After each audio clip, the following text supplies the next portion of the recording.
Desde já, obrigado pela sua presença e pela simpatia da entrevista.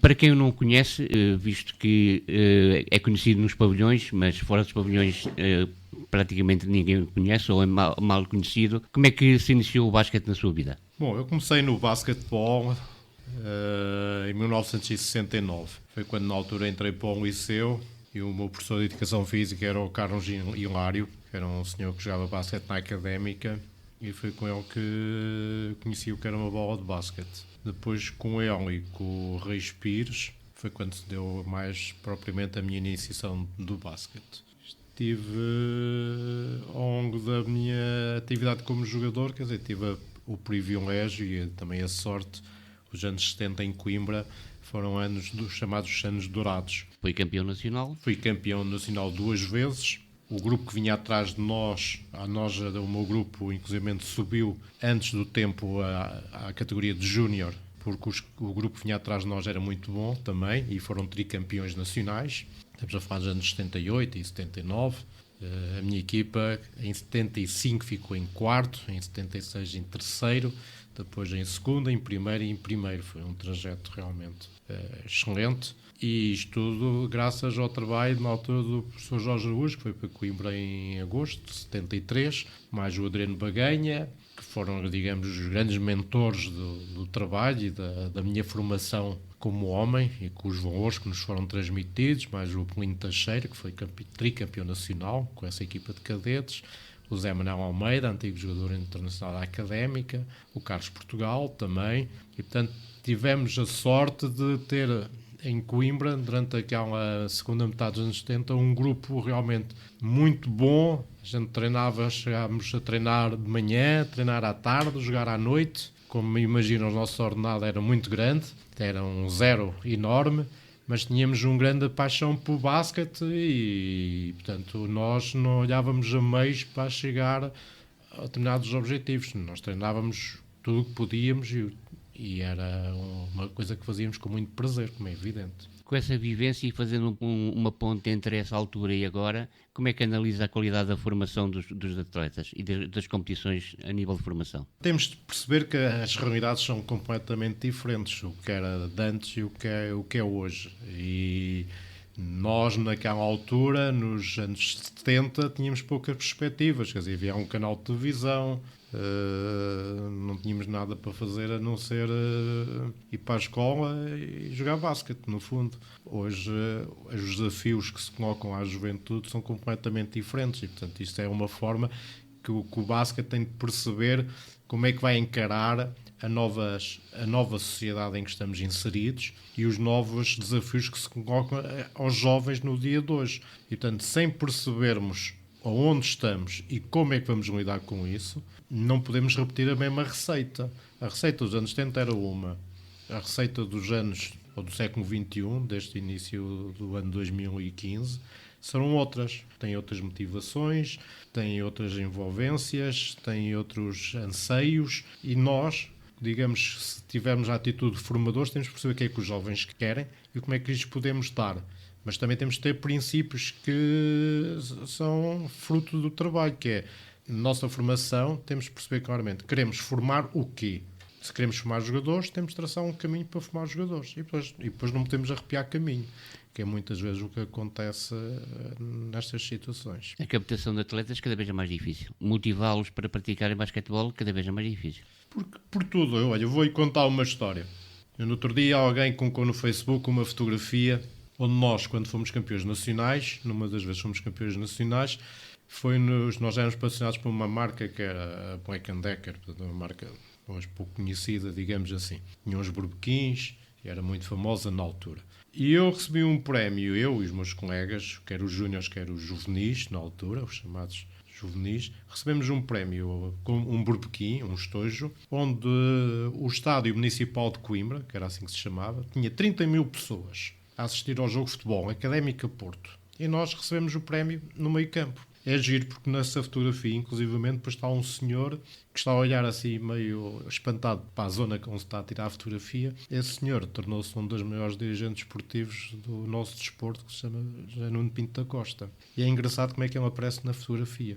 Mas a verdade é que nós, quando vivemos estes momentos, digamos, e eu tive a oportunidade e a felicidade de ver estes momentos, fazemos um percurso como jogadores, em que alcançámos tudo o que havia para alcançar, treinámos com a equipa sénior, treinámos com os melhores treinadores da altura, fomos campeões, jogávamos, digamos, ao alto nível que podíamos, ou muitos de nós fomos internacionais. Quando chegamos a este estado de coisas, eu posso dizer, eu joguei antes do chamado do Dale Dover, estamos a falar nos anos 70, inícios dos anos 70. O Dale Dover foi um jogador que deixou muitas marcas, ainda hoje se fala muito. A ver, o Dale Dover no Porto e o Underline em Coimbra. Eu joguei mini-basket antes da apresentação do Dover em Coimbra.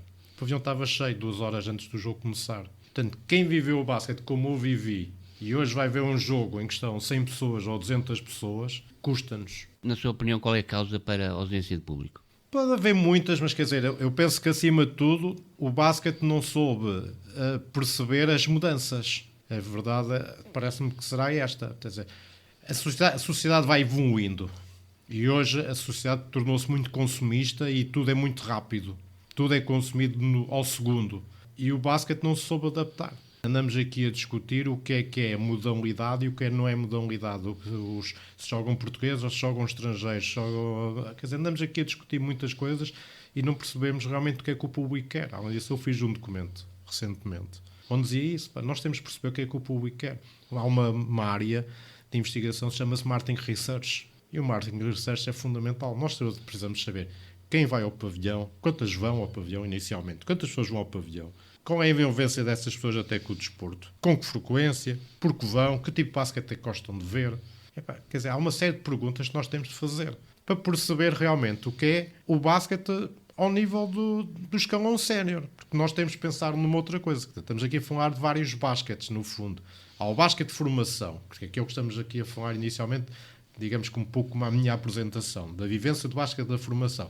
E o basquete da formação, na altura, para mim, era darmos o máximo que nós podíamos do ponto de vista técnico e físico e recebíamos dos nossos treinadores valores que nos formaram como homens. Desculpa interrompê-lo no raciocínio. Até há uma situação contraditória que é o seguinte: a qualidade da competição, a qualidade do jogo na formação e no sénior é totalmente diferente. A qualidade na formação normalmente é muito inferior à qualidade de prestação competitiva nos séniores. E é um contrassenso e uma contradição porque há mais público na formação do que nos séniores. Portanto, quem vai ao pavilhão se calhar não vai para ver basquete e basquete de qualidade, mas sim por ligações familiares ou por outros motivos e não para ver basquete. Exato, é um pouco. Mas quer dizer, eu vou dizer, mas isso no meu tempo de jogador isso não se refletia. Eu posso ir dizer que uma vez, quando fomos campeões, tivemos um estágio fora de Portugal, que foi uma oferta que houve de um protocolo, e nós, quando chegámos a Portugal, jogámos contra a equipa sénior do Clube Académico Coimbra, que foi depois do 25 de Abril o clube que se formou, com as pessoas que saíram da Académica. E a Académica, no Académico, nessa altura, jogava no primeiro nível de competição e tinha um estrangeiro, e nós chegámos cá e demos 20 pontos à equipa sénior. Havia muitos jogadores que conseguiram passar alguns quase de juvenis a séniores e outros de júniores a séniores e que entravam nas equipas. Hoje temos dificuldade em ver jogadores a afirmarem-se vindos desta fase e por isso é que criámos os canal sub-20 e portanto andamos aqui a portuar determinadas situações. Na altura havia muitos jogadores que, eu posso dizer, eu a primeira vez joguei por séniores tinha a idade de cadete. Não podia jogar em jogos oficiais porque não podia haver dupla subida de escalão etário. Mas eu, como os outros. Portanto, todos nós da equipa de cadetes, da primeira equipa de cadetes, são logo em 75, 76, jogávamos pela equipa sénior. Era quase como um prémio, jogávamos minutos e não dávamos prejuízo, digamos, à exibição da equipa. Não éramos jogadores brilhantes no meio dos outros, mas não comprometíamos e sabíamos o que é que nós estávamos a fazer. Que era uma realidade muito diferente daquilo que se passa às vezes nos dias de hoje. Parecia notório que há um decréscimo de qualidade a nível de formação. Não tenho dúvidas nenhuma sobre isso. O fator fundamental para isso terá a ver com a qualidade de treino, a intensidade de treino, não pelo demérito ou pela incompetência dos treinadores? Não sei se tem algumas dificuldades. Eu posso dizer assim, eu fui treinador. Depois de passar a minha fase de jogador e ter feito a minha vivência como jogador, Passei muito cedo a treinador. Além disso, na altura, havia um grande estímulo dado por Jorge Araújo e por Adriano Baganha das pessoas se envolverem em projetos. E na altura havia muito mini-basket. Eu, desde cedo, e diversos colegas meus, não todos, mas uma grande parte, envolvíamos nas ações de promoção da modalidade. E eu tirei o meu curso de treinadores muito cedo e fui treinador de formação muito cedo. E quando, a certa altura, eu definia as minhas regras. Eu posso contar uma história que nunca me vou me esquecer na minha vida, que é fui dar um treino pela primeira vez a uma equipa, a um grupo que eram júniores e cadetes. E eles fizeram umas corridas, umas voltas. Pronto, não quero especificar mais para não identificar o clube. E no fim do treino houve alguém que me disse assim, amanhã o treino é igual. Eu disse, não, amanhã não é igual, amanhã temos que correr mais tempo. Aí disse, então amanhã não venho. Ok, não há nada a opor, se a pessoa não quer treinar, não treina, pronto. Vou quase dizer, peço desculpa, é menos uma dor de cabeça. E a regra era esta. Eu tive uma equipa que treinava 2h30 por dia. A gente só tinha 1h30 de pavilhão, mas eles sabiam que iam treinar mais 1 hora. E a regra era esta. Foi dita. Vocês, este é o projeto. Vocês querem? Para atingirmos estes objetivos.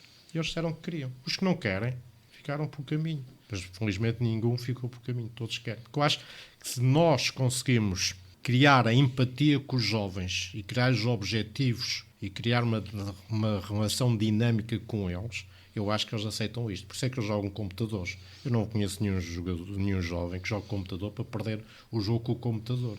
O facto de eles não terem referências, nomeadamente no masculino. No feminino, não sei se é da mesma opinião ou não, a Tisha Penicheiro teve algum impacto a nível de motivação para jovens atletas ou não, na sua opinião? Acredito que sim. Ter uma jogadora que joga ao nível da WNBA, mesmo que ela tenha tido sempre poucos contactos com o basquete português nesse período, digamos assim, não deixa de ser motivacional para os jogadores. Eu vou dizer, neste momento, qualquer jogador, da minha experiência profissional, qualquer jogador pode chegar à NBA. É tudo, seja branco, amarelo, azul, a cor não interessa. Tudo interessa tem qualidade ou não tem qualidade. Se o jogador tiver qualidade, qualquer jogador nascido em que sejam de qualquer parte do mundo pode fazer parte de um plantel da NBA. Agora, tem que ter a qualidade. E, portanto, nós em Portugal, não conseguimos. Mas da Europa há dezenas e até de países que não têm basquete muito significativo. Mas é um facto é que realmente isso não é um obstáculo. Todos podem chegar. Mas a questão das condições tem uma influência decisiva, não é? Eu referi há pouco a qualidade de treino e intensidade de treino. Se não houver, dificilmente alguém poderá chegar a esse patamar. Não. Quer dizer, nós temos de ter pessoas no basquete que ensinem o jogo. O jogo é feito de os chamados fundamentos. Se nós tivermos treinadores que não sabem, que não conhecem os fundamentos, que não conhecem a realidade da vivência do jogo, não têm um bom relacionamento com os atletas, que não se conseguem motivar, não conhecem uma série de coisas, é evidente que a qualidade não pode ser aquela desejada. E todos nós já chegámos à conclusão há muitos anos que qualquer jogador, para chegar a um determinado nível, tem de treinar milhares de horas. Até se veja, ainda agora há poucas semanas, o Ronaldo deu uma entrevista na televisão ao professor Marcelo Rebelo de Sousa e disse claramente o que é que era: trabalho, ambição, disciplina, a motivação dele e o talento. Ele nem deu muita referência ao talento. O que ele disse é que era preciso trabalhar muito. Ele é obcecado pelo trabalho. E era isso, esta questão que às vezes que nós também tínhamos naquela altura, a outro nível, como é evidente, estamos a falar dos anos 70, agora estamos a falar em anos diferentes. Todas as pessoas que querem chegar a um determinado nível têm de ter, de certa forma, vou dizer, obcecados, se calhar não é a palavra mais correta, mas têm de ter um objetivo e têm de saber sacrificar. Tem que estar focados. O foco na tarefa é fundamental. E depois tem de estar disponível para se sacrificar, seja naquilo que é necessário. Se todos eles, e aqui é que aparece o trabalho, digamos, do treinador, de motivá-los para isso. Porque nós temos de ter todos consciência que nem todos somos iguais. Portanto, o treinador criar esta relação e levar a que a equipa consiga, ou os elementos de cada equipa consiga ir à superação, é que é o grande trabalho do treinador.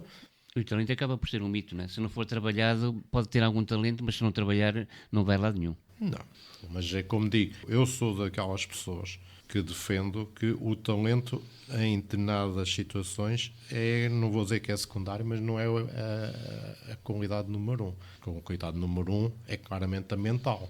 Já agora falou há pouco em treinador, pelo que sei, tem uma carreira muito curta como treinador. O que é que o não motivou, ou o que é que o motivou a passar a ser agente de jogadores e não continuar como numa carreira de treinador? Qual foi o fator decisivo para fazer outra opção na sua carreira? A minha carreira como treinador, quer dizer, treinei durante muitos anos, ou durante vários anos, a formação. Depois eu fiz tropa nos fuzileiros navais, que na altura era tropa especial, e é tropa especial da Marinha. Quando vim, continuei como treinador de formação e depois mudei-me para Sangaios como treinador adjunto de equipa sénior e depois cheguei a ser treinador principal da equipa sénior de Sangaios, que no ano seguinte depois foi para lá o Mário Palma. Consegui evitar que a equipa descesse de divisão e depois ingressei na Académica quando fui campeão nacional da chamada na altura segunda divisão e treinei ainda na primeira. Mas esta questão do agente foi sempre uma questão quer dizer, que nunca foi, digamos... Pensada. Nunca foi pensada, exatamente. O que foi pensado foi... Quer dizer, foi pensado... Também não é verdade. Quer dizer, a minha envolvência com o jogo, além desta questão do jogador e do treinador, teve sempre aqui uma outra área.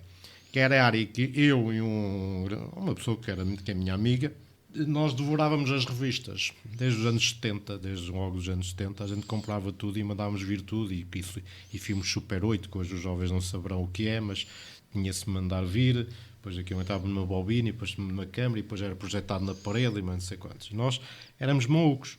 Eu lembro, posso dizer, eu quando estava nos fuzileiros gastava mais dinheiro em revistas que o acordo como ordenado.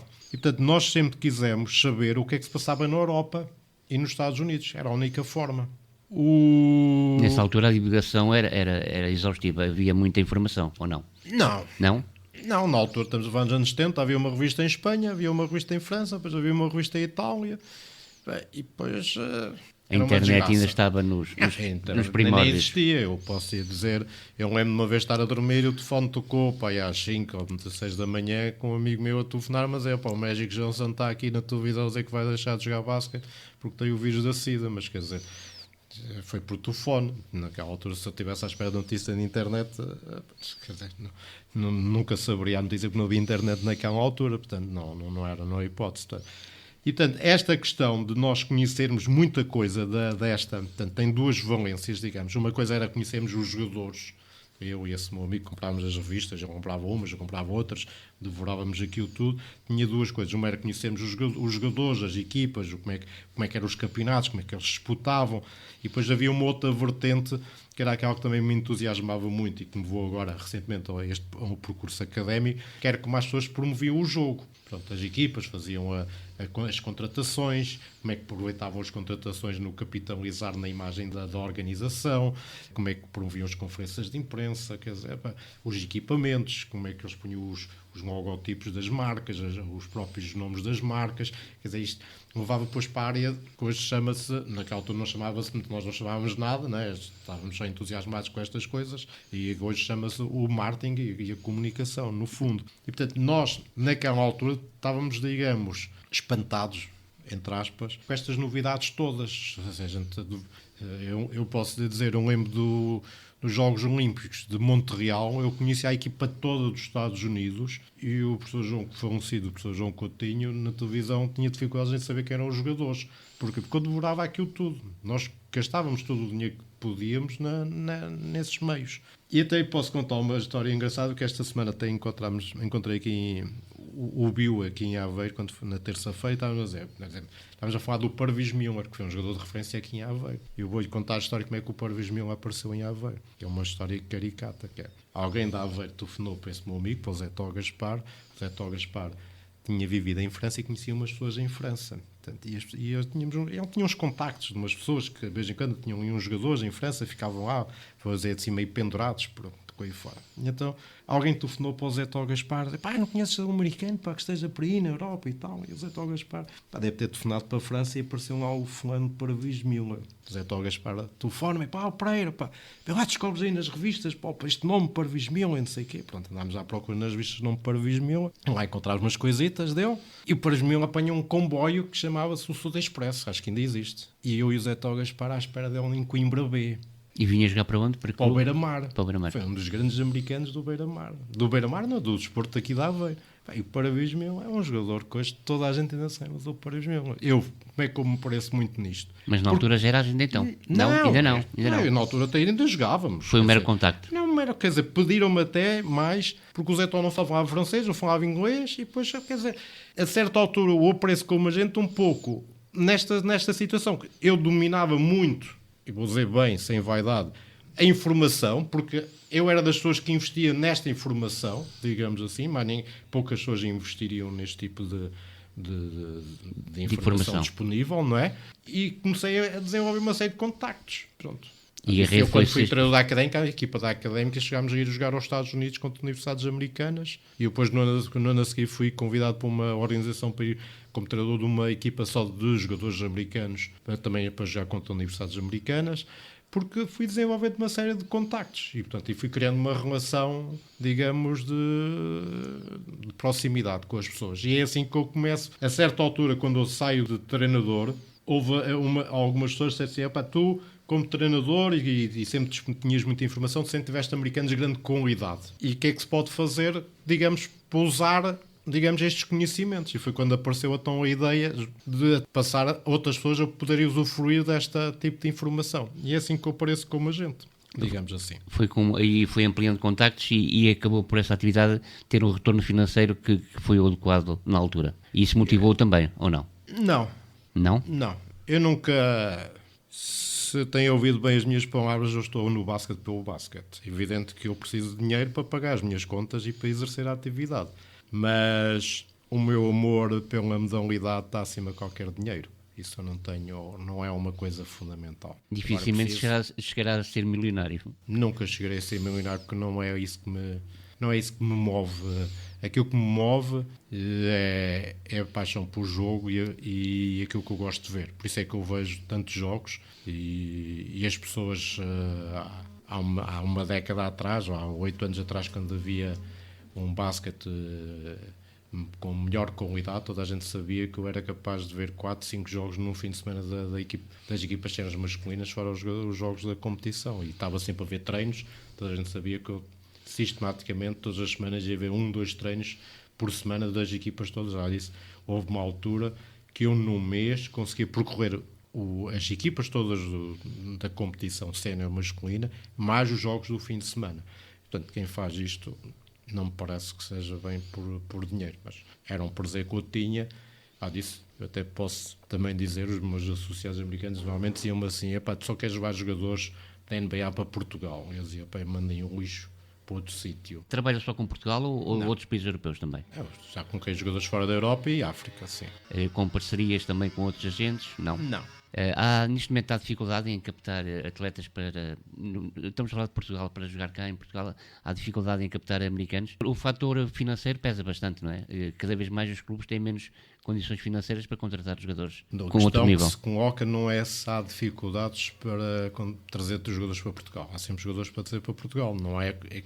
Não há condições para trazer os jogadores para Portugal que eu trouxe. Eu já aqui tive jogadores... Eu trouxe jogadores de qualidade enorme. Eu posso dizer que no ano do Jovem Thomas, que foi 2003, 10 jogadores que tinham jogado em Portugal faziam parte das competições das equipas da NBA na chamada Summer League da NBA. Isto é impensável num país como Portugal ter 10 jogadores que jogaram no seu campeonato a estarem nas equipas da NBA. Isto é inacreditável, mas eu consegui fazê-lo. Já agora, qual foi o atleta norte-americano que teve uma carreira com mais visibilidade e que passou pelas suas mãos, entre aspas, como agente? O jogador com maior currículo, eventualmente, o Mark Akers. Mark Akers jogou na NBA durante muitos anos, nos Orlando e no Celtic de Boston. Chegou a jogar 20 minutos por jogo na NBA e jogou no Benfica. Mas já há aqui um outro jogador, há aqui vários outros jogadores. O Greg Wiltshire, que eu tive nos Estrelas da Avenida, é um jogador da seleção do Canadá que jogou no Barcelona. O Bo Kimble, que esteve nos Estrelas da Avenida. O Bo Kimble tem um filme no SPN. SPN é um canal americano. O Bo Kimble era colega de equipa de um jogador chamado Ann Skaters, que morreu num jogo. Teve um problema e morreu durante o jogo. E o Bo Kimble era colega dele em Royal Marymount. E o Bo Kimble tem uma situação em que ele depois da morte do colega, passou a lançar todos os lances livres de mão esquerda e metia-os. E ele era direito. Fez parte da... Portanto, é um jogador...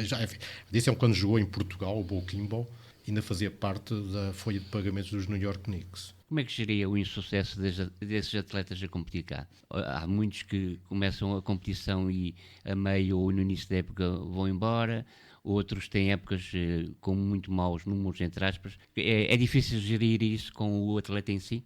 Eu felizmente não tenho muito essa experiência, graças a Deus. Mas isso é porque eu parto de uma ética de trabalho um bocado diferente. Os jogadores que eu trago para Portugal, raramente eu conheço-os todos pessoalmente. Muito raro ver alguém que eu não conheça, não tenha visto jogar com os meus olhos. Aos olhos ao vivo, não é? Nas cassetes ou nos vídeos que aí põe nos YouTubes, que isso é outros. Eu posso te garantir que nunca fui ao YouTube ver um jogador para com calma. No contrato há alguma definição de objetivos ou isso não se equaciona? Dificilmente isso pode ser equacionado numa modalidade desportiva, quer dizer, nós não estamos a fabricar papel ou canetas ou microfones, quer dizer, não. Tive aqui um jogador, o João Wright, não sei se lembra, marcava 40 pontos por jogo. Se fosse pago ao ponto, ele ganhava muito dinheiro. Não, acho que é muito difícil. Aquilo é preciso perceber uma coisa. Eu sempre tive esta preocupação quando... Eu até vou dizer desta maneira. Eu, quando comecei esta atividade, foi, como já percebeu, foi um pouco... Primeiro, como apoio até como tradutor. Depois, fruto das minhas coisas que tinha em casa, fui ganhando conhecimentos, mas eu nunca tive ninguém que me ensinasse a fazer esta atividade. Esta atividade foi desenvolvida única e exclusivamente por António Pereira, com todos os bens e os maus que isto possa acarretar. Eu nunca tive nenhum mestre, nem nunca tive nenhum museu, porque não havia, simplesmente. Eu era o único e, portanto, como tal, eu tive de me desenrascar por mim, tive de criar regras. Posso-lhe contar algumas das regras, por curiosidade. Por exemplo, nunca ninguém me pôde acusar de oferecer o jogador A à equipa A ou à equipa B. Eu acordava se calhar às 2 da manhã ou às 7 da manhã e mandava um fax para todas as equipas, a uma hora que ninguém estivesse no escritório. Quem chegava primeiro ao escritório não era um problema meu, mas toda a gente tinha acesso à informação na mesma hora. Isso criou uma relação de confiança entre mim, de dizer assim, o António Pereira não privilegia A em detrimento de B, porque toda a gente tinha acesso à informação na mesma hora. Se alguém acordasse às 7h05 e fosse à máquina, não era um problema meu. O meu problema era que eu enviava a horas que supostamente ninguém estaria no escritório. E, portanto, eu tinha esse cuidado. Falou um pouquinho único, pelo que sei, é um dos poucos, ou o único que é gente, o credenciado da FIBA é o único. Como é que, fazendo esse percurso já de umas décadas na atividade, como é que justifica ser o único ainda a exercer essa atividade em Portugal? Como é que justifica essa situação? Não, há pessoas a fazer a atividade, não a querem dar a cara, digamos assim, ou não querem assumir. Para mim, como eu disse, o basquete é uma escola de formação. E aquilo que eu agradeço ao Jorge Araújo, ao Adriano Baganha, ao Zé Manuel Almeida, ao Polino Teixeira e a outras pessoas que fizeram parte da minha formação, foi contribuir para mim aquilo que eu sou como homem. E o basquete contribuiu para aquilo que eu sou, sem dúvida nenhuma. Há um amigo meu que jogou basquete comigo que diz que nós somos formatados. E o ser formatado nisto é cumprir com as regras. E fazermos as coisas de modo profissional. Nós não somos obrigados a sermos bons. Nós somos obrigados a trabalhar no máximo das nossas capacidades e trabalhar as horas que for preciso para resolver os problemas. E é isto que as pessoas devem fazer. Eu nunca poderia assumir esta atividade se não desse a cara. E eu sei de que há muitas pessoas ao longo destes anos colocaram jogadores, alguns até em atividades que são ilegais, porque há um decreto-lei que rege a nossa atividade. E, portanto, há pessoas, hoje ainda há pessoas até, que exercem funções que são incompatíveis com fazer isso, mas fazem. Quem trabalha com essas pessoas corre o risco que quiser. Eu, pessoalmente, nunca conseguiria fazer isso na vida. Eu vou aos Estados Unidos, de Nova Iorque a Los Angeles, não vou dizer que toda a gente conhece, mas muita gente conhece em todo um lado do mundo e sabem discutir basquete comigo e eu discuto basquete com eles. Mas eles não me mandam para mim lixo, isso eu lhe garanto. Porque eu já muitas vezes houve treinadores que pediram jogadores, eu disse, não tenho. E eu, se quisesse, mandava um qualquer. Mas não, porque eu estou aqui e dou a cara. Se um jogador não jogar bem, eu estou lá. Esta atividade também gera inimizades? Sim, é natural. Cria sempre problemas. Eu, felizmente, não tive assim muitos, mas tive alguns detritos como é natural. Todas as atividades, de certa forma, criam atritos. Como eu digo, eu sempre fui muito disciplinado em relação a mim, criei as minhas regras, criei grandes amizades com pessoas, criei relações de confiança com muitas delas, tenho histórias incríveis que demonstram isso, mas, como eu digo, fui sempre uma pessoa muito ambiciosa no tipo de jogador que eu queria que viesse para cá. Portugal teve jogadores, disso as pessoas diziam, quer dizer, nem se compreendia como é que Portugal tinha jogadores tão bons. E eu não vou dizer que é por causa de mim, porque não é por causa de mim só. Tive a sorte de desenvolver relações de amizade e profissionais com parceiros americanos e também relações de amizade com treinadores. Mas nós tivemos aqui jogadores, eu lembro que houve aqui um ano que houve 7 jogadores que acabou a época e foram jogar para a Espanha. Ou esta história dos 10 jogadores na NBA Summer League. Eu posso dizer que houve um ano que tive aqui uma quantidade ainda razoável de jogadores, todos começaram a época e todos acabaram a época. Isto não é brincadeira.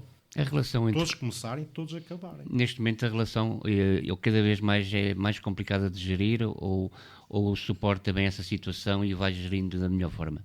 Do que dos jogadores? A relação entre agências e clubes, essa envolvência de negócio, entre aspas. Não sei, eu vou dizer, nos últimos 6 anos eu dediquei-me a uma área muito específica. Antes dos últimos 6 anos eu a certa altura percebi que o basquete português não ia evoluir. Nós não sabemos capitalizar a ida à Espanha. Nós fomos à Espanha, fizemos uma grande campanha e não soubemos capitalizar para a promoção do basquetebol. Eu posso dizer, eu nessa altura percebi-me e tentei evitar isso. Posso lhe contar que a certa altura, a título pessoal, reuni-me com todos os clubes da Galiza, tenho um filho, e fui ver uma competição onde ele jogava, onde ele estava a jogar. E chamava-se uma competição do Eixo Atlântico. E aquilo fez-me, mexeu comigo. E a certa altura telefone para a Espanha para um amigo meu e digo assim, vamos lá, viu o meu filho agora a jogar nesta competição, acho que isto não é possível fazer-se nos séniores. E disse, isso é uma boa ideia. Eu disse, chama aqui fazer uns contactos e eu depois telefone-te outra vez. Falei com 2 ou 3 pessoas, com o Carlos Lisboa, com o Fernando Assunção e mais algumas, e disse, passa-te assim isto, o que é que vocês acham disto? Acho que estamos bem. Então telefonei outra vez para a Espanha e disse ao meu amigo, consegues pôr numa sala todos os clubes da Galiza? E ele conseguiu. No dia 1 de setembro, ele conseguiu. Eu fui a Vigo e ele conseguiu lá para todas as equipas da Galiza. E toda a gente estava disponível para fazer uma competição com as equipas séniores portuguesas. Eu passei a fronteira e telefonei para as pessoas da Federação e disse, eu a título pessoal eu fiz isto. E agora vocês, como vão para a Espanha, chegam à Espanha e dizem, houve um fulano em Portugal, não precisam dizer que foi o António Pereira, não precisam dizer que ele é agente, não precisam dizer nada. Dizem só, houve um fulano a título pessoal que fez isto. E nós estamos interessados em desenvolver esta ideia. Depois, se vocês precisarem da minha ajuda, telefonam. Se não precisarem de mim, está lançado. E tem havido um desperdício nesses contactos, não é? Teve algum conhecimento disto? Não. Nós temos aqui ao lado um país que está, como está no basquetebol, a nível mundial, e temos desaproveitado completamente células de ligação entre treinadores, formação de treinadores, intercâmbio, até fazer provas entre os 2 países, e também é um contrassenso, porque, pelo que eu sei, alguns clubes da ACB e outros fazem estágios pré-época e poderiam fazer até estágios em Portugal, é muito mais próximo, menos custos. Sim, quer dizer, a Espanha é uma referência, quer dizer, nós não podemos pensar que também tudo o que vem de Espanha é bom. Ao longo destes anos tenho aprendido muito e há pouco tempo estivemos a falar nisto até. Eu vou-lhe contar, esta pessoa tem de contar histórias para se perceber esta dimensão das coisas. Uma vez eu trouxe um jogador para Portugal, esse jogador tinha a dupla nacionalidade. Tinha jogado aqui no ano anterior, ou 2 anos antes, tinha jogado aqui numa competição na Europa. E a certa altura ele contou-me assim, António, eu perguntei-te, mas tu não jogaste muito a partir de certa altura, porquê? Ele disse, António, o treinador chamou-me e disse-me assim, olha, nós não vamos subir divisão, mas também não vamos descer. Como tal, a partir de hoje não vais jogar mais. Se quiseres ir embora para casa, podes ir. Se não, ficas no banco a ver os outros. Porque agora vou dar espaço de jogo aos jogadores locais. Portanto, eu não sou nada contra os estrangeiros, até porque seria mau para mim falar um tiro nos pés. Era um tiro nos pés. Não, era um tiro nos pés, quer dizer, eu vivo em Coimbra, que se chama-lhe o alfinete, e estou com a mala pronta em 24 horas para partir para qualquer lado do mundo, e já houve muitas situações no passado que isso que aconteceu. Telefonarem para teres partido daqui a 2 dias ou 3 dias, e portanto, eu. Portanto, a minha mala está sempre pronta a partir. Sou a favor daquela máxima que eu disse desde o princípio, tem de vir com qualidade. Se é igual a mim ou pior, A mim, quando digo mim, como agente, ou jornalista, ou seja o que for, se é pior, não vem. Mas a tendência cada vez é piorar, não é? Cada vez o orçamento do clube para contratar um determinado jogador é menor, portanto, sendo menor, não é sinónimo de, mas quanto menos orçamento, dificilmente melhor qualidade virá, não é? Sim, quer nos jogadores, quer nos treinadores. Sem dúvida nenhuma, nos treinadores é a mesma coisa. Se nós não temos... A ACB tem um salário mínimo de 100 e tal mil euros. Se nós não temos aqui capacidade financeira, dificilmente recrutaremos bons jogadores. Por isso é que eu, de certa forma, e voltando um pouco atrás, eu há uns anos atrás percebi que isto ia acontecer. E afastei-me ligeiramente do basquete. E então enverdei para uma outra área, que era uma área que eu sempre quis fazer, ou disse, cheguei a pôr a hipótese até de que matricular-me no IPA há muitos anos, que era fazer um percurso na área do marketing. E isto tem a ver, voltando àquelas histórias das revistas, aquilo que nos motivava para comprar as revistas e aquilo que nos entusiasmava. Eu lembro, sei lá, quando nós lemos Joy Barry Carroll, um jogador do topo da NBA, vai para Milão, 2 milhões de dólares, estamos a falar dos anos 80. Ou Danny Ferry, escolha número 1 do draft da NBA, para jogar para Bolonha, não sei quantos milhões também. Uma pessoa fica... Como é que as pessoas conseguem ir buscar 2 milhões só para um jogador e vão buscar jogadores à NBA? Isto, como eu disse, mexia muito connosco. A gente devorava as revistas todas à procura de informação e como é que eles faziam. Eu posso dizer, neste âmbito, depois deste percurso da licenciatura em Comunicação Organizacional e mais agora recentemente um mestrado em Marketing e Comunicação, eu tive no Cajasol Sevilha a fazer um estágio. Porque como sou agente, todas as pessoas que exercem a função de empresário desportivo não podem exercer qualquer outro tipo de atividade na área desportiva. E por isso é que eu estava a dizer, eu sei que há pessoas que estão em cargos que não deviam, por lei, poder estar nesses cargos que querem fazer isto. Eles são todos bem-vindos, mas têm de deixar fazer as outras coisas. Eu já abdiquei de fazer muitas coisas no basquete, que eu acho que até poderia fazer, porque tenho de cumprir com a lei. E tive no Cajasol porque pensei que não era boa ideia fazer em Portugal. Como agente desportivo, queria fazer na área desportiva, o estágio. Tive a sorte de conseguir ir para o Cajasol Sevilha. E o Cajasol Sevilha, nesse ano, foi à final da Eurocup, da Taça da Europa. E, portanto, nós vimos, ao longo daquele percurso que eu lá estou, digamos, tudo o que era a envolvência da modalidade. Desde acompanhar a equipa sénior, marcar jogos, marcar conferências de imprensa, as viagens para Treviso, para ir para a Final Four, se iam de avião charter, se iam com acompanhantes, se iam sozinhos, ativar a página do Facebook, o marketing digital, as redes sociais. Eu cheguei a fazer um inquérito na bancada do São Paulo, que é o nome onde se jogou o europeu, Portugal jogou lá, a fazer inquéritos para saber que redes sociais é que as pessoas usavam. Se era o Twitter, se era o Facebook, o que era. Eu metido no meio da bancada num jogo das competições europeias cheio, a pedir aos espanhóis, preencha-me um inquérito, se faz favor. Os gajos olharem para mim, mas eu fiz o inquérito. A varinha de condão será o marketing? Há uma falta de comunicação? Era necessário falar-se mais de basquetebol? Não é só falar-se mais de basquetebol. Aquilo que me move a mim nestas questões é... Eu tenho uma visão. A minha visão foi construída ao longo dos anos. Portanto, começou nos anos 70, como eu digo. Uma pessoa começa a jogar o basquete, passado um ano está num pavilhão que 2 horas antes está cheio. Apresentação de Dover. Uma pessoa fica miúdo, 11 anos, a pessoa fica de boca aberta, como é evidente. O gajo até as pernas tremem quase. Não é? Uma pessoa depois vai evoluindo. Campeão nacional, começa a ir competições internacionais, começa contactos internacionais, começa a perceber o que é que se faz nos Estados Unidos, o que é que se faz em França, o que é que se faz em Espanha, o que é que se faz em Angola. Uma pessoa começa a ter uma visão mais global das coisas. Isto já não é só aquilo que a gente pensa que isto as pessoas metem ali uns cartazes e as pessoas veem o cartaz e vão ver o basquete. Já não funciona. Porque, entretanto, há um jogo por dia na Sport TV da NBA, a NBA TV também dá mais um, depois dá o jogo da D-League, depois vamos à Eurosport, dá mais não sei quantos jogos, depois já a CB também tem jogos transmitidos. Uma pessoa certa ao dizer, se quer ver basquete, eu nem preciso sair de casa. Portanto, o que é que vamos conseguir fazer para que o espectador saia do seu sofá e vá ver um jogo de basquete? Isto é que é a questão. O que é preciso fazer? Se eu posso estar em casa, ao quente, e na outro dia fui ver um jogo, estavam 2 graus. Antes do caminho de Coimbra, até tirei uma fotografia ao meu carro, estava menos 1 grau no exterior. Portanto, o que é que eu vou conseguir? Convencer a pessoa a sair de casa do seu conforto para ir ver um jogo. Portanto, isto não é não temos varinhas mágicas, temos de trabalhar. E, sem dúvida, e eu escrevi isto no âmbito destas questões da Federação, há uma gestão que é desportiva, que é percebemos que basquete queremos, os escalões de formação, que basquete é que ensinamos, os treinadores, a qualidade dos treinadores, porque a gente tem de pensar sempre na questão da qualificação dos treinadores e da qualificação de todas as pessoas que estão envolvidas e como é que essas pessoas vão ser avaliadas. Também como é que justifica não termos treinadores com uma carreira fora do país com sucesso? Pelo simples motivo que o nosso basquete deixou de ter credibilidade internacional. A ausência das competições europeias dos clubes também tem um peso decisivo nisso? Não.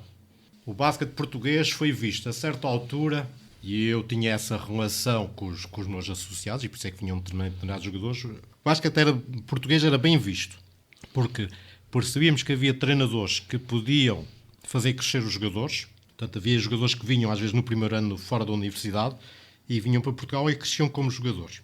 Vou falar aqui em Jovem Thomas. Jovem Thomas chegou no Camus, com o Alberto Babo, que ajudou a desenvolver muitos jogadores, e a certa altura, no ano a seguir, vai para a Itália e joga 10 anos seguidos em Itália, por exemplo.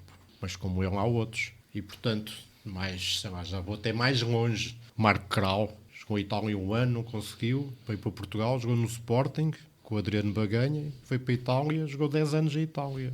Quando eu não digo 10, pode ter sido 9 ou pode ter sido 11. Jogou uma década em Itália. O que se passou foi, o basquete português era bem visto. As pessoas vinham porque sabiam que havia treinadores que podiam desenvolvê-los como jogadores, tinham minutos para jogar e tinham uma competição que era equilibrada. E eu lembro que uma altura que havia 8 equipas fortes.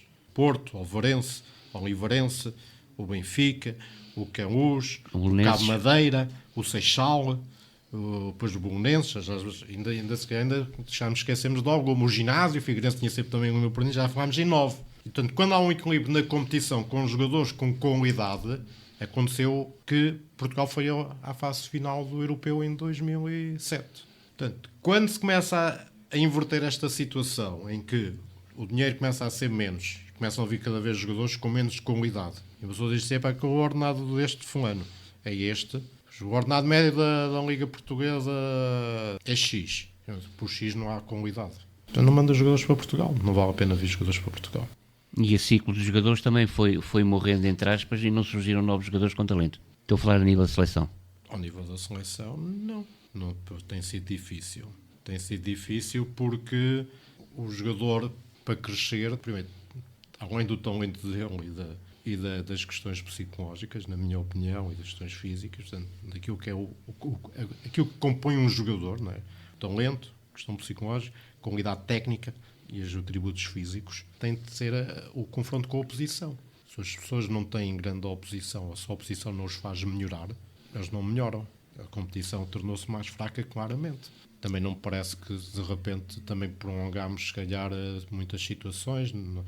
Estas coisas, agora que se fala da renovação, eu sinceramente não vejo isto desta maneira. Não se pode deitar X jogadores fora e trazer X jogadores. Os jogadores vão à seleção que têm qualidade ou não têm qualidade. Não se deita fora só porque chegou... Quer seja mais velho ou não. Não, quer dizer, agora admitem que há necessidade de ir introduzindo jogadores periodicamente. Os jogadores que têm potencial ou que demonstraram que têm qualidade para jogar na seleção vão sendo introduzidos na seleção, e os que começam a ter problemas até de fadiga, porque chegam ao fim da época e precisam descansar para preparar para a próxima, esses jogadores até digamos, é injusto para com eles obrigá-los a ainda mais 2 meses de competição. Portanto, temos de arranjar aqui um equilíbrio. Agora, uma pessoa diz assim, não, opa, agora de repente sais tudo fora porque tens mais de 30 anos ou mais de 33 anos e depois agora vão entrar todos os que têm 20 anos.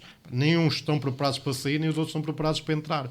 Temos aqui, as seleções sempre foram um misto de juventude e de veterania, porque é mesmo assim, quer dizer, é quem tem talento e quem joga melhor durante a época que tem direito a lá ir. Ontem acompanhou a fase final em Aveiro, sub-20, e conhecendo não só sub-20 como outros escalões, o feito de Espanha, o lugar que atingimos a nível de seleção, os jogadores àquele nível tão cedo dificilmente iremos ter, conhecendo e as seleções jovens que temos. No feminino o panorama é diferente ou não, na sua opinião? Sim, no masculino penso que demorará muitos anos, uma década se calhar. Precisamos de uma década é o timeline, se formar um jogador, portanto somos capazes de precisar de... Porque há bons jogadores, neste momento em Portugal ainda há bons jogadores. O problema que há é que não há quantidade suficiente de jogadores. E depois ao bocado falou na questão da carreira. A carreira do treinador é a mesma carreira do jogador. O jogador, temos que perceber assim, hoje uma pessoa para entrar em medicina tem que ter 18, qualquer coisa. Para entrar em qualquer curso tem que ter 14 ou 13 ou 15. Eu vou jogar basquete e dedico menos tempo aos estudos. O que é que o basquete me proporciona a mim? Como é que eu vou convencer o meu pai e a minha mãe em que preciso treinar 2 horas de manhã, 2 horas à tarde? Todos os dias por semana. 5 dias por semana. Se o meu ordenado é 0 e não tenho uma perspectiva na carreira profissional. Depois, além de não ter uma perspectiva de carreira profissional, também não tenho um modelo de referência. Nós, na altura, tínhamos. Tínhamos o Carlos Lisboa, o Henrique Vieira, o Tó Ferreira, sei lá, muitos. Mário Leite. Jogadores norte-americanos também, pelo meio. Norte-americanos, por meio. Mário Eli, mais recentemente até o Matt Nover, o Ishimo Evans, o Roy Watkins, sei lá, muitos. Quer dizer, eu até tenho dificuldade em dizer, eu se quiser escolher um 5 inicial dos jogadores todos para Portugal, eu não consigo. Sinceramente, eu não consigo. Agora, qual é a perspectiva de eu dizer assim? Como é que eu vou jogar profissionalmente? Qual é a minha carreira como profissional de basquete? Não existe. E isso põe-se também em relação ao treinador também. E a mesma coisa em relação aos treinadores. Todos os treinadores, quase todos têm uma segunda ocupação. Há poucos treinadores que arriscaram ser profissionais de basquete. E muitos destes profissionais de basquete hoje nem treinam. Luís Magalhães não treina, Henrique Vieira não treina. Vou-lhe contar mais uma história. Há uns anos atrás, equipas da NBA usavam as instalações esportivas, normalmente uma universidade ou coisa assim do género. E para fazer os treinos da pré-época, e depois, durante a época, embora eles treinem menos, sempre fazem os treinos. E a certa altura eles decidiram construir instalações. Coisas simples. Mas decidiram construir instalações, sabe para quê? Para os jogadores treinarem. Que aquele jogador precisava treinar das 10 ao meio-dia um trabalho específico e eles marcavam o pavilhão para um com um treinador ou com 2. Aquele jogador estava lá a se calhar sozinho com ele. Mas tem de ser todos profissionais. Mas é um facto é que a NBA é a NBA. Consegue fazer isto em Portugal? O alicerce fundamental seria o mini-basquete? O mini-basquete é fundamental. Há muitas áreas do basquete hoje que são fundamentais. O mini-basquete é um, o 3x3 é outro. Basta ver os exemplos da própria FIBA. A FIBA tem feito grandes trabalhos e tem insistido muito com as federações em várias áreas. O mini-basquete, o 3x3 tem um campeonato mundial e depois as questões do marketing e da comunicação. Sistematicamente tem feito ações, quer de reciclagem, quer de ensinamento, às federações que vão organizar os campeonatos da Europa ou do mundo, ou as candidatas, ainda não estão definidos, não é? Todas as federações que são candidatas a pontos altos da FIBA têm recebido formação nestas áreas. O 3x3 precisava ser desenvolvido, ou não? Eu vou dizer, o nosso basquete tem muitos problemas. O nosso basquete é quase como uma casa. Depois de habitarmos muitos anos, precisa de umas obras. Se a gente habitar e nunca fizer obras, temos uma hipótese, é demoli-la por dentro e reconstruí-la. Ou então podemos fazer umas lavagens. Nós agora temos que perceber o que é preciso ser feito na nossa casa do basquetebol. Se é fazer umas lavagens, se é umas pinturas, se é só mudar o chão ou se é demolir. É este desafio que se põe agora nos próximos anos, digamos assim. É mais investir em ideias do que uma questão financeira, na sua opinião? Há muitas ideias que não precisam de dinheiro. Há muitas ideias que não precisam de dinheiro. Eu vou dar uma que é aquela mais ridícula, se calhar, que se pode dar até. Os jogos são feitos num live streaming. Porquê que não criamos um canal no YouTube? Porquê que temos uma pessoa que não percebe muitas vezes nada do que está a ser filmado? Está a ser filmado, a bola já vai do outro lado e ele esqueceu-se de rodar a câmara. Nunca sabemos o resultado do marcador. Uma coisa simples custa 0. Fazemos um protocolo com as escolas. Eu, quando se pôs a hipótese de poder assumir uma candidatura, por causa dos textos que escrevi, esta era uma das medidas que eu teria sempre de tomar. Custa 0. Fazer um protocolo com os politécnicos ou com universidades nas zonas locais. Eu dizia assim, olha, preciso de uma pessoa para filmar nos cursos que existem nas vossas escolas. Preciso de uma pessoa para filmar e preciso de 2 homens ou mulheres da comunicação social para. As equipas chegam, filmam as equipas a chegar, filmam o jogo, fazem os comentários, ao intervalo até podem fazer entrevistas, chegam ao fim, vão à conferência de imprensa e acabou um live stream. Isto custa alguma coisa? 0. A questão da visibilidade também é um problema grave que nós temos, não é? Não há transmissões televisivas, ou poucas já, só em provas nacionais. Mas um live stream numa primeira fase poderia ultrapassar isso. Agora temos de ter um live stream de qualidade. Não temos de ter um live stream, como digo, com a pessoa que, não vou dizer que não é esforçada e que está ali a abdicar até de algumas coisas, mas que não é o tal profissional. E nós, a custo 0, podíamos só melhorar. Só esta semana vimos a conferência de imprensa em Oliveira do Hospital. Viu? Aquilo foi preparado. Aquilo não foi preparado. Ou pelo menos não foi preparado por ninguém. perceba daquilo que está ali a fazer. O que é que nós, daquilo que ali foi feito, qual é a pessoa que vai ver o jogo de basquete em Oliveira do Hospital por causa de ter visto aquela conferência de imprensa? Alguém vai ver o jogo de basquete no sábado ou no domingo porque viu aquela conferência de imprensa? Aquilo é apelativo para alguém. Eu vou lá, se calhar, para a Feira do Queijo. Mas para o basquete eu também lá vou, mas não é por causa da conferência de imprensa. É que é importante pensarmos assim. Aquilo podia ser feito de outra maneira, na minha opinião. A gente podia dizer assim, tínhamos de começar a conferência de imprensa a dizer assim, vai aqui ser jogada a Taça dos Santos, uma pessoa de prestígio da nossa cidade, que muito deu ao basquetebol. A Taça dos Santos vai ser englobada num momento de festa mais alargado, onde se incluía a festa dos queijos. Fazia um filme, se calhar, da apresentação das equipas. A equipa A, B, C, D. Se calhar até podia fazer umas entrevistas vídeo com os jogadores ou com o treinador. Depois estavam lá os jogadores e depois, a certa hora, perguntam aos jornalistas que lá estavam, que acho que não era ninguém. Não sei que os jornais nacionais desportivos não mandaram ninguém. E perguntaram às pessoas que lá estavam assim, querem fazer perguntas? E ninguém fez uma pergunta aos jogadores. Continuando neste meu cenário que eu estava a idealizar, os jogadores podiam expressar as suas opiniões. E no fim, as pessoas até podiam dar um queijo a cada pessoa, a cada jogador e dizer assim, olha, toma lá um queijo. E aparecia num live stream, toma lá um queijo, não é para si, não é para os seus colegas. Comam no balneário, provem, divulguem. Faziam ali um beberete com os jornalistas que lá estavam, com os queijos, na mesma. Podiam juntar vinho ou água, o que quiserem, ou cerveja. Para as pessoas provar. Podiam até montar uma banca no pavilhão da mostra dos queijos, e então uma pessoa percebia que aquilo que estava ali a passar naqueles primeiros 50 segundos que a pessoa dizia, temos 50 segundos e começava a falar dos queijos e vem umas ovelhas, mas que não é basquete. Agora, volta atrás, nos anos 70 aquilo que motivava a mim e na altura o Zé Togas, era preciso perceber isto, como é que a gente consegue criar uma conferência de imprensa e como é que a gente consegue lá pôr o nome da Sinodino de Bolonha ou da Bioli Milão ou não sei quantos, ou da Snaidero das Cozinhas, Snaidero Scavolini, e perceber como é que as pessoas faziam isto. E nós estamos nos anos 70, demos um salto para 2015 e continuamos na mesma. Como é que justifica a falta também da comunicação social se envolver na modalidade, divulgar a mesma? Comunicação social, divulgar o quê? Não há nada para divulgar. As provas existem. Há um elemento da modalidade. O futsal e outras modalidades têm cobertura jornalística a nível dos diários esportivos e no basquete vemos umas caixinhas de vez em quando relativas ao basquete. Deixou de ser atrativo. A modalidade deixou de ser atrativa, por isso simplesmente. Nós víamos bichas para entrar nos pavilhões há uns anos atrás. O senhor lembra-se disso, certeza. Hoje qualquer pessoa entra em 5 segundos. Isto não é. Nós temos também de explicar isto. Isto é culpa de todos nós. Não sei se é minha, mas pronto. Eu também me meto no barco de qualquer maneira. Isto é culpa de todos nós. Nós, no basquete, não tivemos a visão daquilo que seria a evolução. A evolução da sociedade, a evolução daquilo que era o homem em si, as plataformas de divulgação.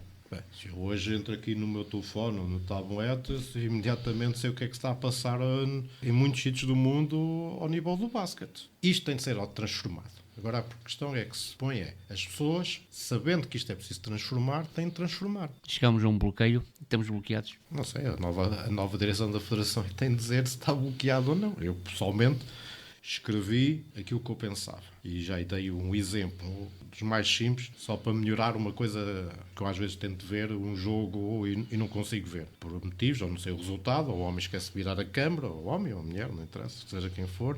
Uma coisa simples. Agora, há muitas coisas simples que podem melhorar o nosso basquete na primeira lavagem. Até termos consciência daquilo que é preciso fazer. Precisamos fazer o tal marketing research. Agora, o problema é que nós, dentro da Federação, não temos um gabinete em pleno de marketing e comunicação. E tudo o que a gente aprende, sempre que não há um gabinete de marketing e comunicação dentro da instituição ou da organização e que esteja ligado, inclusivamente, à gestão chamada do topo, que neste caso seria o presidente, nada resulta. O que as pessoas estão fora, mas podem fazer é vender alguma coisa, um patrocínio ou outras coisas. Agora, aquelas que são as medidas de fundo que podem condicionar ou não a gestão desportiva, têm de ser dentro da organização. Essas é que são as pessoas que percebem minimamente da área da marketing e comunicação, ao mesmo tempo estão por dentro dos problemas desportivos, vivem-nos diariamente e vão encontrar soluções coletivas dentro daquilo que seria uma equipa de trabalho, digamos, forte em termos de dinâmica e de perspectivas futuras e todos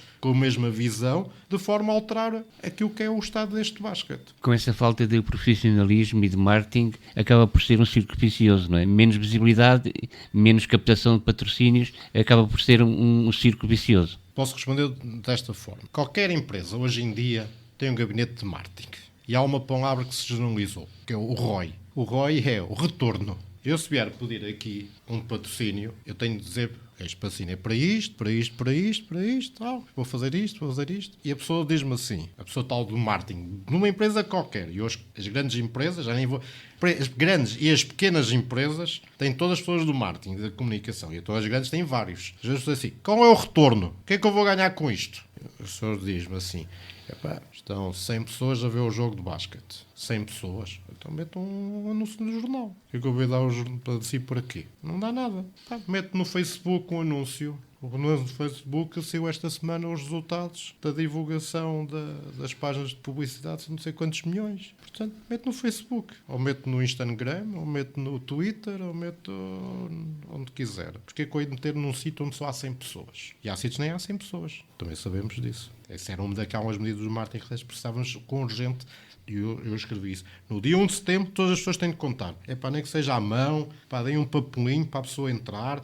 Nós temos de saber quantas pessoas sabem cada jogo de basquete. Paguem ou não paguem. Até podemos pensar que podiam entrar todas de graça. Mas temos de saber quantas pessoas lá estão. A questão do preço também não é isso que capta mais público. Não. Se eu puser os jogos de graça, acha que aumenta as audiências nos pavilhões? Acha que aumenta muito? Eu acho que não. Isto é a minha sensação. Depois posso estar errado. Não tenho dados científicos para dizer isto. Não acredito que a ausência de preço do bilhete faça aumentar o número de espectadores. Acho que a única coisa que faz aumentar o número de espectadores é a qualidade do basquete e daquilo que os jogadores e os treinadores oferecem ao público. E atividades que possam estar aliadas ao jogo também. Também. Mas, quer dizer, em Portugal não há uma grande tradição das X-Leaders ou outras, quer dizer. O futebol até foi copiar algumas coisas ao basquete, nomeadamente das X-Leaders, ou a Taça da Liga e coisas do género. Foram pessoas que eram do basquete e foram para o futebol, como sabemos. Mas há muitas coisas que nós podemos fazer aquilo que se chama o engajamento das pessoas com as equipas, com as organizações desportivas ou com o basquete em si. Agora, temos de ter pessoas que neste aspecto, vou usar aqui uma expressão, que sejam um bocado malucas e sejam ambiciosas nisto, tenham dedicação, quer dizer, não se preocupem em entrar às 9 da manhã e sair à meia-noite do escritório. Dizer, se uma pessoa estiver preocupada, tem de ir embora. Sei que às vezes não dá para ir embora. Às vezes não dá mesmo, quer dizer, come em frente ao computador e janta em frente ao computador. O trabalho é que tem de ser feito. Depois, olha, vai para casa quando calhar. Com esta análise um pouco pessimista ou realista, é uma análise realista do decair da modalidade, e assim não continua a motivar a continuar a exercer a mesma? Como eu digo, eu não tenho exercido a minha atividade. Esta minha opção de ter voltado aos estudos e na área que eu queria mesmo, obrigou-me a fazer primeiro a licenciatura em 3 anos. Depois meti-me numas brincadeiras por mero acaso, que fui desafiado para fazer pela primeira vez na história da escola os 2 percursos, porque o curso chama-se Comunicação Organizacional e tem um percurso de especialização de vertente de marketing e de comunicação de relações públicas. Eu era da comunicação de marketing. De repente, por uma mera brincadeira, meteram-me uma coisa onde eu fiz 7 cadeiras a mais ao mesmo tempo, que fiz os 2 percursos de marketing e de relações públicas. Depois ainda fui parar ao pedagógico, porque os meus colegas acharam que eu devia parar ao pedagógico. E depois meti-me e depois fui para a Espanha fazer o tal estágio no Caja Sol Sevilha, que foi extraordinário. Escrevi uma tese sobre marketing desportivo. Depois, também, graças a uns colegas meus, meteram-me na cabeça que eu devia fazer o mestrado. Vamos fazer o mestrado, entregámos um trabalho num projeto nacional e tivemos uma menção honrosa no projeto CID, com um projeto de responsabilidade social do grupo que eu fazia parte. Foram 600 e tal alunos, 20 e tal universidades, tivemos uma menção honrosa, fomos finalistas. Num concurso de marketing, que é preciso ter essa coisa bem assente, porque o nosso trabalho era muito diferente. E depois meti-me no mestrado e fiz uma tese sobre a responsabilidade social das organizações desportivas e dos atletas profissionais. Quando meti-me nisto, também não tinha muito bem noção. Depois daquilo que fiquei a saber é que ninguém tinha escrito nada sobre isto em Portugal. Mas isto saiu-me, como se diz, do peu. E, portanto, afastei-me um pouco de algumas questões que tenho alguma dificuldade em perceber porque é que não se faz. Eu sou daquelas pessoas que eu quando acordo nunca sei quando é que me deito. E portanto é preciso fazer-se. O jogador jogou mal, o treinador telefona-me. É pá, o Pereira, pá, este gajo, pá, que hoje é o treino. E eu vou lá, se for preciso. E falo com o jogador, e vou jantar com o jogador, ou vou almoçar com o jogador, quer dizer. E a gente tenta ver porque é que ele falhou, porque é que não sei o quê, quer dizer. Passar 10 horas seguidas num pavilhão, para mim, é uma coisa extremamente normal. Quer dizer, toda a gente conhece, quer nos Estados Unidos, quer até em África, nas competições africanas, sabem que eu entro no pavilhão e depois vou comendo umas coisas no pavilhão e não saio de lá de mais. E além disso, há fotografias minhas do Facebook, a beijar, ainda agora recentemente na Tunísia, que entrava às 10 da manhã, saio lá às 10 da noite. Agora, eu admito que nem toda a gente tenha este espírito de missão, ou que eu gosto do basquete como eu gosto, ou que esteja envolvido desta forma, se calhar, com a paixão que eu tenho. Mas eu não aceito a derrota. A derrota no sentido de que não se pode ser feito. Há sempre coisas para fazer. Podemos melhorar sempre. Eu estava-lhe a dar o exemplo. Como é que podemos melhorar aquela conferência de imprensa ao nível do hospital? Fazia mais sentido, na minha opinião. Como é que podemos melhorar as transmissões de live stream? Já disse uma vez, nós queixamos, os jovens não jogam. Vamos aumentar o jogo para 48 minutos. Porque as pessoas dizem, treinadores só jogam com 6, 7 jogadores, o oitavo, o nono, o 10º nunca jogam. Então a gente dizia, vamos aqui meter uma rasteira ao treinador. Aumentamos isto para 48 minutos, os 6 jogadores não podem jogar 48 minutos. E por que não criar regras para um jogador jogar X minutos por jogo? Não? O jogador joga se tiver com idade. Nós não podemos estar aqui com artifícios. Os jogadores só podem jogar se tiverem com idade. Se não jogarem com idade, não podem jogar. Pensa assim, o jogador tem com idade para jogar no primeiro nível, joga no primeiro nível. Não tem com idade para jogar no primeiro nível, joga no segundo nível. Não temos de ter preocupações com isso. Temos de ser justos com o rapaz ou com o rapariga. Não tens com idade. Neste nível, não podes jogar. Vais para o segundo nível. Se provares, vens outra vez. Temos de ser justos. Não podemos ter jogadores ali no banco só para fazer número, para justificar estas regras. Não. Eles têm de lá estar porque têm condições para jogar. Se não têm condições para jogar, não podem fazer parte da equipa. Podemos aumentar o número de minutos. É outra solução. Quer dizer, nós podemos discutir aqui montes de soluções. Há muitas soluções que podemos. É preciso ter vontade para as implementar, como é evidente. E perceber as consequências disto. Não é só mandar as bocas para o ar, aumenta para 48 minutos. E as consequências disto? Não há jogadores com qualidade, os treinadores dizem, não há jogadores com qualidade suficientes. Então não podemos aumentar. Também não há dinheiro para ir buscar estrangeiros. Mas eu também sempre defendi, e as pessoas sabem disso, que eu sempre defendi que havia de haver um número limite de estrangeiros. Sempre foi uma das coisas, desde que se criou o meio profissional, sempre defendi, porque sempre percebi uma coisa, eu sei onde é que estou, vivo em Portugal. Em Portugal sempre houve condicionalismos financeiros, sempre, nunca fomos um país rico. E, portanto, qualquer clube que não faça formação não tem condições de ter uma equipa sénior.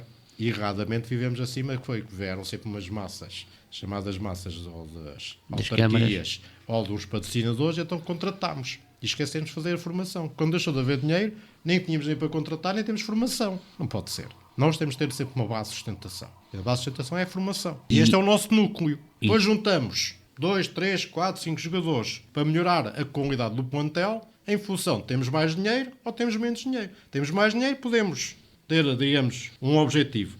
Temos menos dinheiro, temos de tomar outras decisões. Mas temos o nosso núcleo duro. O nosso núcleo duro é que é um núcleo que nós valorizamos imenso. Só que os jogadores que jogam porque estão ligados ao clube A, ou B, ou C, o que não quer dizer que não ganhem dinheiro, ou que não tenham outro tipo de compensação. Mas aquele núcleo permite-nos pensar que podemos estar num determinado tipo de patamar. E temos um panorama de clubes que dos anos 90 para cá, muitos fecharam portas, não tem havido um acréscimo de clubes e a forma de organização e o profissionalismo também não entrou, na grande maioria. A nossa realidade nesta altura é esta, quer dizer, precisamos de muitos anos para rodar a realidade da qualidade dos jogadores. Primeiro porque os jogadores para virem para o basquete têm de ser atraídos para o basquete. Depois da atração temos de saber retê-los. E temos de perceber o que é que podemos proporcionar a eles para se manterem. Um jogador chega aos 18 anos. Outra coisa que se podia fazer. Chega aos 18 anos. Estamos aqui, vamos dar um exemplo, estamos em Aveiro, Sangais, por exemplo. Chega aos 18 anos e muda de cidade. Muda de cidade, vai para Coimbra ou para Lisboa, vai para a universidade. Hoje, com o processo de Bolonha, são 3 anos. Mas nós temos que ir ao sub-20. Quer dizer que o rapaz, ao segundo ano de faculdade, já não pode jogar mais. Porquê que não mudamos isto para o sub-21? Ou então joga em séniores, acaba com os escalões sub-20 e dizia, aos 8 anos acabou, são todos séniores. Agora o rapaz aos 21 anos, entra no terceiro ano de faculdade, não pode jogar. Isto é justo? Não é. Mas aí também cria-se um bloqueio porque acaba por não haver tantos clubes para englobar tantos jogadores, não é? Então mandem-nos para os séniores. Tem de optar. Muitas vezes as equipas jogam no sub-18 e no sub-20 é a mesma. Ainda agora vimos isso. Quantas equipas aí que há jogam no sub-20 e nos séniores? Nós temos montes dessas situações em Portugal. Só fazem 2 escalões. Para jogar mais jogos, fazem 2 escalões.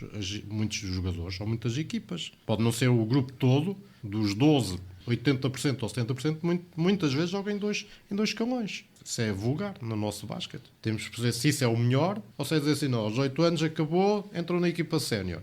Não jogam naquela equipa, vão para outra. Mas para isso é preciso acabar a lei das transferências. Os modelos competitivos também precisavam ser reequacionados e os clubes se envolverem a sério, entre aspas, nessas mudanças ou mudanças que sejam necessárias. É necessário modificar os quadros competitivos? Os clubes precisam estar sempre envolvidos. Os clubes são quem faz a atividade.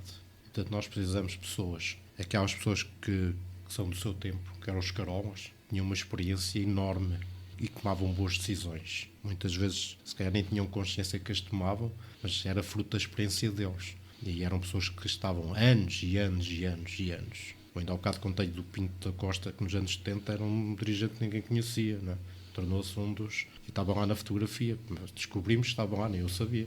Só no outro dia que vi, eu disse, este gajo eu conheço. É o Pinto da Costa. Os carolas eram pessoas que foram muito importantes ao longo dos anos. Foram pessoas que entravam nos clubes, aprendiam o trabalho de seccionista, depois passavam dirigentes, depois alguns passaram presidentes ou vice-presidente. E essas pessoas tinham o conhecimento do dia-a-dia. Podiam não ter o conhecimento científico ou académico, mas tinham a experiência do dia-a-dia. A atividade tem de ser feita dentro dos clubes. Pode acontecer é que haja necessidade, tendo acabado os carolas, de certa forma, haverá muito poucos carolas hoje em dia, há necessidade de dar formação, se calhar, aos novos dirigentes. São dirigentes por outros motivos, porque gostam de basquete, ou porque têm filhos, ou por isto ou por aquilo, e que estão envolvidos hoje em dia nas organizações desportivas. É preciso dar-lhes essa formação, visto que eles não têm preparação académica como gestores desportivos. É preciso a federação ou outra entidade dar-lhes essa formação. Mas a atividade tem de ser feita nos clubes. E a federação, na minha opinião, cabe ajudar os clubes a definir objetivos. A federação tem objetivos e tem de pedir às pessoas, tem de englobá-las ou tem de envolvê-las na concretização desses objetivos. Quando toda a gente fala a mesma linguagem e toda a gente passa a ter os mesmos objetivos, a tarefa é possível depois ser executada. Se eu não consigo unir as pessoas à volta de um objetivo, e não crio esta relação entre os clubes, a federação, os árbitros, toda a gente, nós não podemos contar com um resultado positivo.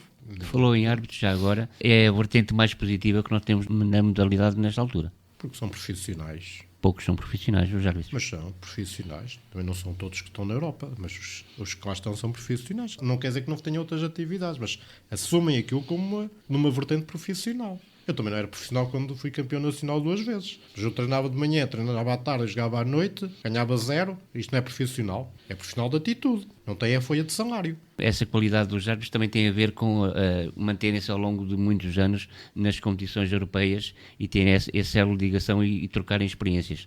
A comunidade é relativamente diferente, porque os árbitros só podem ser internacionais apitando, exercendo a sua atividade nas competições europeias. Eu acho que eles cresceram. Alguns deles cresceram ainda num bom tempo. Digamos, os primeiros árbitros internacionais, tipo o Rui Valente, ou o António Pimentel, ou o Tosé Coelho e outros. Peço desculpa agora de não me lembrar de mais ninguém. O Jorge Araújo. O Araújo, exatamente. Foram pessoas que, ao jogaram, voltamos àquela questão, pessoas que já tinham experiência do jogo e de repente apareceram como árbitros, o que lhes permitiu um entendimento do jogo até de uma forma diferente. E depois apitaram em Portugal em competição doméstica que era boa e portanto depois foram reconhecidos internacionalmente e mantiveram-se nessa atividade internacionalmente porque faziam um bom trabalho. Eu achei que os árbitros mais novos, às vezes, eu acho que percebo isso, que eles às vezes têm dificuldades a competição ao não ser tão boa, que eles sentem dificuldades depois quando vão lá fora estarem àquele nível. Porque não estão habituados, não há confronto ao nível da velocidade ou do confronto físico ou da execução das técnicas ou até do ambiente do próprio pavilhão ou coisa do género. Não são similares. O desafio deles irem lá fora é muito maior do que o que os estão cá. É um grupo relativamente unido, não deixa mal o basquete português, sem dúvida que não. Também poderemos correr o risco com os árbitros, aquilo que se passou com os jogadores, termos uma época de ouro e depois, com o não surgimento de novos árbitros, conseguirmos esses resultados internacionais? Ao nível de Portugal, parece-me que eles estão digamos, organizados para que isso não aconteça. Há uma série de pessoas que trabalham a esse nível, através do acompanhamento dos árbitros mais jovens e de tentar levá-los para níveis superiores de competição. TV de captação. Da captação, exatamente. Isso existe. Agora, se a arbitragem portuguesa consegue sobreviver na Europa ou não, também depende um pouco, às vezes, da tal qualidade nacional. Se nós não temos qualidade nacional, muito dificilmente nós conseguimos vender o produto. Quer dizer, neste caso estamos a vender um árbitro. Se a competição é muito má em Portugal, como é que a gente diz? Mas há um árbitro é bom. Está bem, mas pode acontecer ficar de fora. Falando em futuro, e o futuro é já amanhã, ainda se vê daqui a uns anos ligado à atividade? Qual delas? Como gente? Não sei. A evolução da gente neste momento parece-me que aquilo que eu pretendo fazer é... A António Pereira, gestão desportiva, tem de evoluir para algumas coisas, até para dar, digamos, uma sequência àquilo que é os meus estudos académicos. E, portanto, a António Pereira, gestão desportiva na IPSOL, poderá manter-se ou não, mas haverá duas áreas de intervenção, de certeza, no futuro. Uma será a representação dos jogadores, embora em moldes ainda a definir, porque é uma atividade que está em transformação, como toda a sociedade em geral. Outra atividade que se pretende fazer neste âmbito é a questão da gestão de imagem e do marketing, mais ligada às questões dos atletas, ou dos treinadores, ou até do marketing desportivo, no fundo. Estas serão duas áreas que serão trabalhadas no futuro. E há aí pano para mangas, não é? Porque, digamos, se nós pensarmos que o Cristiano Ronaldo tem 100 milhões de fãs, seguidores no Facebook, nós nem juntamos os jogadores todos, desde o mini basquete até ao jogador mais velho da competição, não conseguimos juntar 100 milhões. É tal, digamos, a visibilidade, a atração das pessoas, por aí fora. Mas é preciso também perceber se os próprios atletas, se os próprios clubes, se os treinadores estão disponíveis para este tipo de coisas, porque a outros níveis as pessoas estão e já perceberam que há uma máxima já, que é aquela máxima: quem não está nas redes sociais não existe. Há quem diga isso. Eu não sou tão radical quanto isso, mas não deixa de ter algum peso estas palavras. Ou nós estamos nas redes sociais e tornámos-nos aquilo que se chama o móvel, em expressão inglesa, estamos nas plataformas digitais e estamos ativos ou não estamos. Portanto, o basquete tem muitas vertentes para se trabalhar. Já aqui falámos em dirigentes, já falámos em treinadores, já falámos em jogadores, nos agentes, na federação, nos árbitros. Há tanta coisa para se fazer, que era aquele apelo que eu fiz quase desde o princípio, que era preciso mobilizar quase toda a gente do basquete para tirar o basquete do sítio onde está. E o basquete do sítio onde está não é que seja um poço, mas é uma coisa que nós, eu digo nós, eu e uma série de pessoas, não nos identificamos porque já vivemos outras experiências e já vivemos em Portugal outros momentos em que estamos muito orgulhosos de ter vivido. E acho que podíamos dar a quem vem atrás de nós, permitir vivermos esses momentos também. E eles sentirem-se bem nesses momentos. E é isso que era preciso fazer, envolver ampliar pessoas. A paixão pela modalidade. Exatamente. Não diria melhor que fazendo o questionário, com Fernando Borges, a paixão pela modalidade. Fazendo o questionário e usando o questionário, neste momento, em relação ao basquete português, está otimista, moderadamente otimista ou pessimista? Tem de dar uma quarta alternativa. Uma quarta alternativa. Nem sim, nem não. Mais que falar é preciso agir. Tudo o que seja de falar e depois não agir não resolve nada, quer dizer. Nós não podemos repetir os mesmos erros. Aquilo que me custa é repetir os mesmos erros. Vamos voltar à conferência de imprensa. Já tínhamos visto aquela conferência de imprensa do lançamento da seleção nacional. Num sítio que não tinha insonorização, ouvia-se os carros a passar, depois havia-se telemóveis a tocar. A certo altura fazia uma pergunta: qual é a média de idade da seleção? Ninguém sabia. Passado 10 minutos aparece uma pessoa com um papelito, deixa em cima da mesa: a média de idade é de 20 e não sei quantos, vírgula não sei o quê. Nós vamos por estes sítios, temos de estar preparados. Não podemos deixar de estar preparados. Custa o custar, nem que a gente não durma. Até às perguntas politicamente incorretas. Nós temos de estar preparados. Não estavam preparados naquele dia. Passados X meses faz-se uma conferência de imprensa para o lançamento de uma competição. Ninguém ficou a saber o que é que iam, a não ser que era uma feira do queijo. Ninguém vai, de certeza, porque ninguém vai ver aqueles os 3 jogos do basquete porque viu aquela conferência de imprensa. Então, porque é que serviu a conferência de imprensa? Serviu para quê?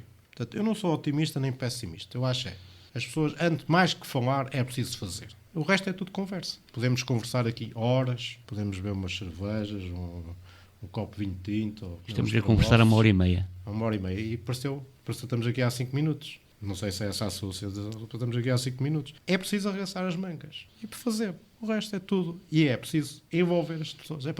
Precisamos disto. Temos de fazer isto. Como é que é? Tu estás disponível? Tu estás disponível? Tu estás disponível? A tua tarefa é esta. Tu é esta. Vamos embora. Passado 1 mês, 2 meses, 3 meses, vamos fazer o ponto da situação. Vamos avaliar-nos. Conseguimos ou não conseguimos? Tem nota negativa. Ou tem uma nota positiva, ou temos de ajustar, temos de fazer um reajuste das coisas, temos de ver as coisas de outra maneira, mas temos de fazer isto. Até a Federação Americana já passou por dissabores. Isto agora isto é uma loucura o que eu vou dizer. A Seleção Americana eram os melhores. Chegaram a uns campeonatos, perderam. Tiveram de chamar. Quem é o fulano? Vem lá o Jericho Angel. O Jericho Angel, primeiro, treinador, é este. Os jogadores, só entra aqui quem se estiver comprometido. A, B, C, D. Eu não quero ir. Ok, tchau, adeus. Só cá estão. Tem que fazer o trabalho de casa. Nós temos que fazer o trabalho de casa. Mais que falar, temos de trabalhar. E envolver as pessoas que sejam envolvidas a 100%, não é? 100%. Nesta altura... Ou até 200%, neste momento é necessário. Nesta altura, 100% não sei se dá. Porque já fomos, não vou dizer passados, nós não fomos passados por ninguém. Nós estamos no sítio por nossa responsabilidade. Os outros fizeram o que tinham a fazer. Nós temos de fazer o que nós temos a fazer. Toda a gente conta a história. Nós somos a Espanha. Ficámos em 7º ou em 9º, já nem sei. 7º lugar, não é? A seguir, temos a seleção do rugby. Apanhou umas chamadas porradas, 80-0. De repente, estão 20 pessoas ou 30 pessoas aos berros no aeroporto à espera deles. O rugby foi por ali fora. O basquete ficou em 7º, veio por ali fora para um lado contrário. Isto é realista. É uma modalidade que vai a um campeonato do mundo que apanha derrotas muito significativas por muitos gols ou pontos de diferença. Consegue capitalizar aquilo como uma vitória. O basquete fica em 7º lugar. Viemos lá mortos. Onde é que está o gabinete de comunicação disto? O que é que capitalizámos disto? 0. Antes, pelo contrário, capitalizámos negativamente. Não pode ser. Vou dar outro exemplo. Fui à festa dos jovens, ao Algarve. Nunca tinha ido. O meu filho jogou lá há vários anos, eu não ia. É raro ver o meu filho a jogar. E, portanto, não sou daqueles pais que sigam o filho. Poderei estar hoje arrependido do que fiz, mas foi assim que eu achei que eu ia fazer. E nunca fui. Este ano fui, pela primeira vez. Nesta envolvência, tentar perceber algumas coisas, fui. Toda a gente, festa do basquete. Cheguei lá. Apresentação da festa do basquete. Um caderno de 4 páginas. 2 páginas, desculpe. 2 páginas no jornal O Jogo. Passado uma semana estou em casa, um sábado à tarde. E alguém me telefona. Liga ao canal 2. O rugby, que tinha o Young Festival Rugby. Tinha não sei quantas equipas. Teve um programa de 50 minutos na RTP2. Entrevistou o selecionador nacional, jogadores, os pais, patrocinadores. Trouxe jogadores de referência europeia ao evento. Onde é que estava a festa do basquete? Em 2 páginas no jornal O Jogo. É mais importante 2 páginas no jornal O Jogo ou 50 minutos na RTP2.